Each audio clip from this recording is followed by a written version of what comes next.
What makes you truly Lagosian has little to do where you were born, or the origin of your surname, or which holy book, if any, you read.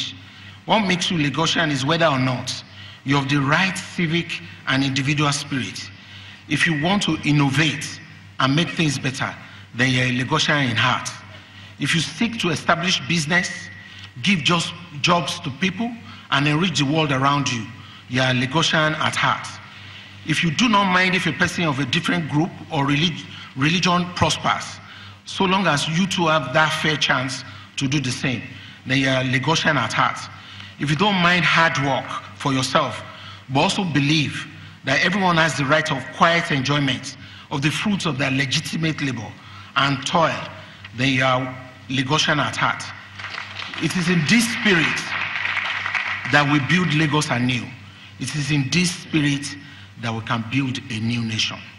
The roads that are built are for everyone. There's no such thing as a Yoruba, Igbo, or Hausa road. Everyone equally suffers a bad road and equally benefits from a good one. In Lagos, there's no legitimate business or trade you cannot enter because of ethnicity, gender, or religion. There's no place you cannot go. There's no section where you cannot live. The door is open to all. Whether you come from the north, east, west, south, or just across the street, as long as you seek to engage in lawful business, you will encounter no barriers from this government. If you have a good idea, we will encourage it. We invest in you regardless of where you came from. We care less about where you came from. We care more about where you seek to go. You see, the inclusion I talk about is more than a pretty word to say, so that I sound like some type of enlightened politician. Inclusion is a principle by which we put to constructive use the full industry and skills of everybody, rich and poor, old and young, men and women, boys and girls. This results in greater individual and collective productivity. Reform, change, and growth come at a faster clip. Concerted efforts and the visible benefits that collective exertions further divorces the people from the zero-sum mentality that fosters stagnation because it pits us against each other in perpetual friction. Inclusion is not only the moral thing to do, it is the smart thing as well. Contrast it with societies that erect walls and impediments to keep certain people from entering into important political and socio-economic fields of endeavor. These societies squander vital energy and waste finite resources in order to hamper segments of their population from making the optimal contribution to their personal and collective existences. The energy and resources could have been used to develop the society and promote harmony. Instead, it gets used to depress growth, mistreat people, and foment discord. In effect, much of society's potential for growth and prosperity is used to ensure that growth and prosperity do not come to all. A favored group seeks to deny another group the adequate enjoyment of its share of the collective work product for unfair reasons of religion, ethnicity, or maybe color. This exclusive society is founded on the cynical premise that one man's bounty must always come at the invitation of another man's poverty. Again, the zero-sum mindset raises its ugly head. This perspective is a tempering law, for it is simple to understand, and it speaks to the element of selfishness that infects every human being to some degree. But having gone through the rigors of education that this institution requires, all of you know fully well that you cannot accomplish anything of excellent and lasting value by surrendering to base impulses and shallow thinking. Our duty is not to entertain and exalt the worst of human nature. Instead, we are ordained to cultivate the best of human ideals so that we can abide in fairness, prosperity, and security. This is our objective in Lagos. We have recorded some progress along this pleasant road. Yes, we still have much to do and far to go. Yet, I am encouraged by the fact that we will do it as an inclusive team, linked together by a just and compassionate social compact. It is my unyielding belief that the principle of inclusion, which has served Lagos so well, can be employed in other states with similar effect. In effect, our dear nation, Nigeria. However, for states to give optimal service to their citizens, the principle of inclusion first needs to be applied to the division of power between the federal and state governments. There recently has been clamor for devolution of power and true federalism. While much of this talk is good intentioned, I believe it misses the crucial point.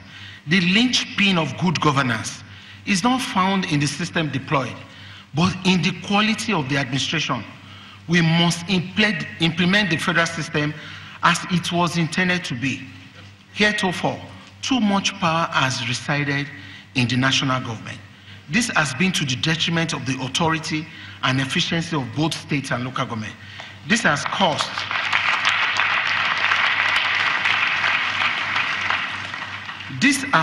a governance vacuum of sorts. The federal government is burdened with tasks beyond the reach of its best competencies.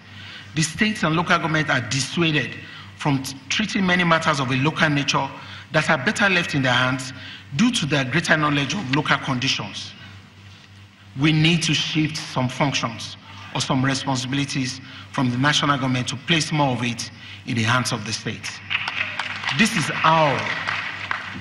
how we can give federalism the best chance to work. Until we do this, calls to abandon the current system serve not to fix the underlying problem.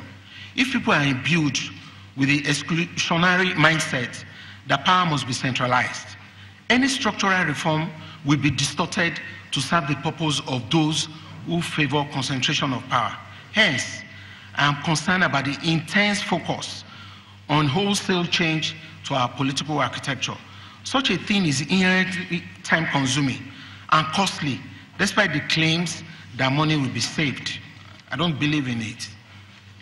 Additionally, such attempts at enormous and rapid political change causes economic uncertainty and dislocation. Given our tenuous relationship to prosperity, Nigeria cannot afford this self-affliction. Prudence counsels that we first attempt a more equitable level of fiscal federalism before adopting drastic alternations that likely plunge us toward the unknown. There is widespread consensus that too much power sits in the center. We can correct this imbalance by reallocating power and responsibilities between the states and federal government, by amending the list of exclusive and concurrent powers and duties of these governments to reflect current realities in the nation. These changes will have beneficial impact visible within a short amount of time. The impact of these changes, though political in origin, will be economic in nature, and it is our economic life where the nation actually needs the most help right now. Resolving the problems regarding federalism and the headsman's, as with so many other problems, requires us to look beyond prejudice and hatred. Exploiting fear and bias is easy and sings well in the short run. Over the longer term, it is a bitter cup that kills nothing but ferments greater hatred and larger problems. So in conclusion, to the graduates, I ask that you refuse the old ways of ethnic, religious, and regional bias that have plagued our national politics for so long. If you knew the vastness of the common challenges that face us all as Nigerians and Africans, you will quickly jettison the ethnic pettiness and religious bigotry that threatens to divide us. The rest of the world sees us as Black, African, and Nigerian. They don't see us as Yorubas or Igbos or anything. And we deal with all of us in the same manner. That larger world cares little about the internal divisions we see are so profound right now. In this context, we're in the same boat and share the same faith. Unless we join in concerted effort to help each other towards a better, more united Nigeria, we all shall fail in our different ways. Moreover, you did not attend this fine institution to fail, either as an individual or as a nation. You now assume the active stage of human affairs, where what you learn must be put to use and to practice. Employ what you have gained here for the good of Nigeria, and hold true to the mindset that our ethnic and religious differences makes no one a lesser or a better person. We are linked together in common destiny. Thus, let us work together in common purpose in order to make that destiny the one we truly seek, which is an inclusive and forever just and prosperous Nigeria. Thank you, and God bless you.